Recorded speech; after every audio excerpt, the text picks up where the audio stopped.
வணக்கம். தமிழ் வேதியியன் சேனல்ல இன்னைக்கு நம்ம பார்க்கக்கூடிய டாபிக் என்ன அப்படின்னா கெமிக்கல் கைனடிக்ஸ்ல NEET JEE type of questions. ஓகேங்களா? கொஞ்சம் டிஃபிகல்ட்டா டிஃப்ரெண்டா இருக்கக்கூடிய கொஸ்டின்ஸ் தான் நம்ம டிஸ்கஸ் பண்ணிட்டு இருக்கோம். என்ன கொஸ்டின்ஸ் கொடுத்துருக்காங்க பாருங்க. T1/4 can be taken as the time taken for concentration of a reactant to drop to 3/4. அதாவது T1/4 அப்படிங்கிற டயத்துல என்னோட ரியாக்டனுடைய கான்சன்ட்ரேஷன் ஏதோ ஒரு இனிஷியல் கான்சன்ட்ரேஷன்ல இருந்து 3/4 டைம்ஸ் 3/4 மடங்கு குறையுது ஃப்ரம் த இனிஷியல் வேல்யூ, ஆரம்ப வேல்யூல இருந்து. If the rate constant for a first order reaction, அப்ப இந்த ரியாக்ஷன் ஒரு ஃபர்ஸ்ட் ஆர்டர், அதோட ரேட் கான்ஸ்டன்ட் கே அப்படின்னு ஒன்று கொடுத்துருக்காங்க.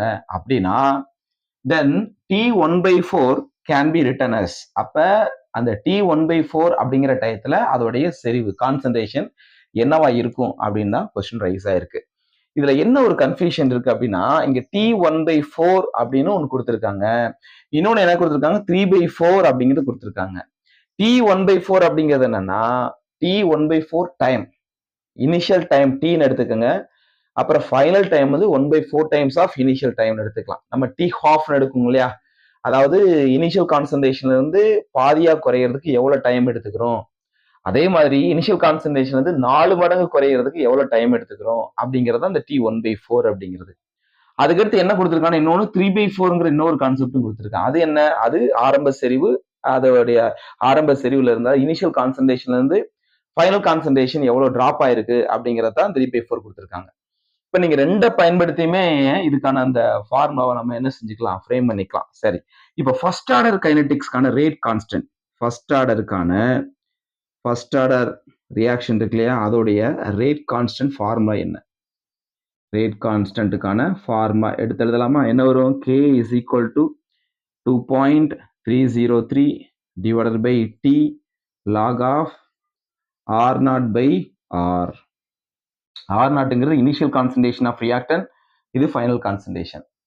இப்ப இந்த ஃபார்முலா நம்ம யூஸ் பண்ணலாம். இந்த ஃபார்முலா நீங்க யூஸ் பண்ணீங்க அப்படின்னா, இப்ப R0 இனிஷியல் கான்சன்ட்ரேஷன் என்னன்னு தெரியல, அதை A அப்படிங்கிற இனிஷியல் கான்சன்ட்ரேஷனை வச்சுக்கலாம். ஓகேங்களா? அதுக்கப்புறம் R அப்படிங்கிறது என்ன, இனிஷியல் கான்சன்ட்ரேஷன் வந்து எத்தனை மடங்கு குறையுது, 3/4 மடங்கு குறையுது. அப்ப 3/4 டைம்ஸ் ஆஃப் A அப்படின்னு எடுத்துக்கலாமா?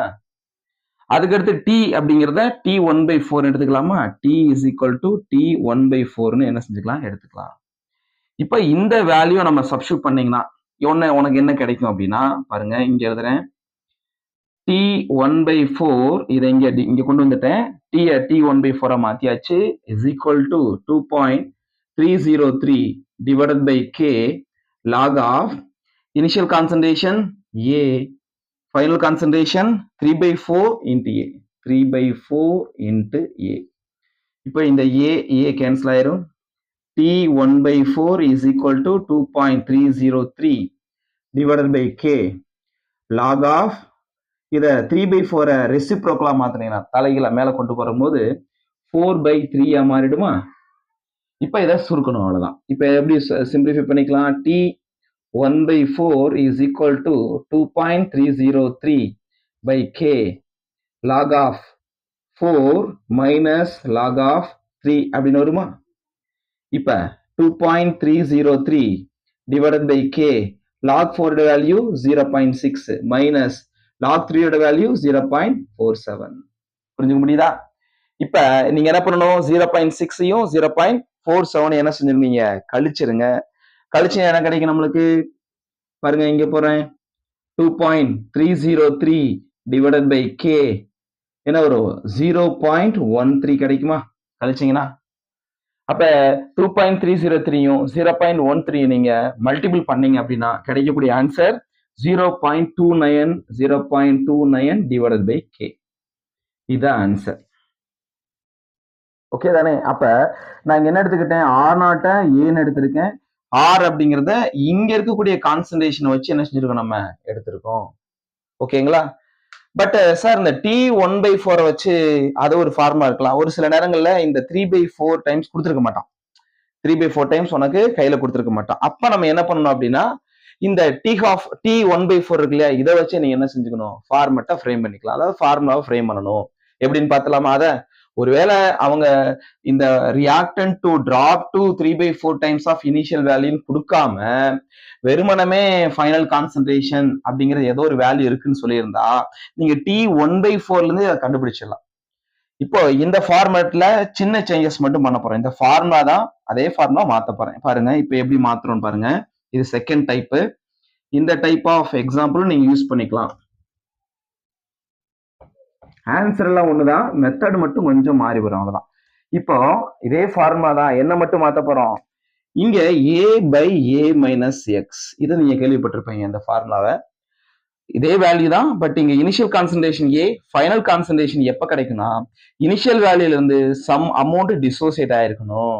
அதுதான் வந்து இதை காமிச்சிருக்காங்க. இப்போ இங்க என்ன ஃபார்முலா, இது பேஸ் ஃபார்முலா அப்படின்னா இங்க பாருங்க, இந்த tx is equal to tx is equal to 2.303 divided by k log of a by a minus x. பொதுவா இந்த ஃபார்முலா இப்படிதான் இருக்கும். இனிஷியல் கான்சன்ட்ரேஷன்ல இருந்து எவ்வளவு சதவீதம் டிசோசியேட் ஆகுதுங்கிறது x சதவீதம். அதை இனிஷியல் கான்சன்ட்ரேஷன் கழிச்சீங்கன்னா ஃபைனல் கான்சன்ட்ரேஷன் கிடைச்சிடும். இதுதான் பேசிக் ஃபார்முலா. அப்ப ரெண்டாவதா நான் எடுக்கக்கூடிய ஃபார்முலா இதுதான். இந்த ஃபார்முலா பயன்படுத்த போறோம். இதுல எக்ஸ்ங்கிறது மட்டும் என்னன்னு கண்டுபிடிச்சா போதுமானது. எக்ஸ்ங்கிறது என்ன, X is equal to initial கான்சன்ட்ரேஷன்ல இருந்து என்ன வரணும், 1/4 டைம்ஸ்க்கு அப்புறமா ஃபைனல் கான்சன்ட்ரேஷன் கிடைச்சிருக்கும். அப்ப இங்க என்ன போடுவீங்க, X is equal to 1/4 into A. எவ்வளவு சதவீதம், எக்ஸ்ங்கிற அந்த வேல்யூ எதுக்கு ஈக்குவலா இருக்கு, 1/4 டைம்ஸ் இன்டு ஏ. அப்ப ஆரம்ப டயத்துல இருந்து 1/4 டைம்ஸ்க்கு அப்புறமா ஏ உடைய கான்சன்ட்ரேஷன் என்னங்கிறது தான் அந்த எக்ஸ் உனக்கு டிஃபைன் பண்ணுது. பாருங்க, இந்த எக்ஸ் இங்க அப்படியே காமிச்சிடணும். இனிஷியல் கான்சன்ட்ரேஷன் வந்து அதை கண்டுபிடிச்சிருக்கேன். இப்போ இந்த வேல்யூ அப்படியே அப்ளை பண்ணிக்கோங்க. அப்ப T1/4 இஸ் ஈக்குவல் டு என்ன போட்டுக்கலாம், 2.303 divided by k log of a by a minus a/4 வந்துருமா. இப்போ இதை சிம்பிளிஃபை பண்ணுங்க, என்ன கிடைக்கும், 2.303 divided by k log of a by இந்த 4 into a, 4a minus a 3a. அப்ப 3a divided by 4. இப்ப a கேன்சல் ஆயிரும். இது மறுபடியும் ரீரைட் பண்ண எப்படி கிடைக்கும்பா, 2.303 divided by k log of 4/3. அதே ரிலேஷன் தானே. இப்ப log 4 log 3 வேல்யூ சிம்பிளிஃபை பண்ணீங்கன்னா என்ன ஆன்சர் கிடைக்கும், 0.29 divided by k. அவ்வளவுதான், சேம் ஃபார்முலா, சேம் ஆன்சர். ஓகேங்களா. அப்ப இப்படியும் பயன்படுத்திக்கலாம், இல்ல ஃபைனல் கான்சன்ட்ரேஷனை வச்சு நம்ம பயன்படுத்திக்கலாம். ஓகேங்களா. தேங்க்யூ.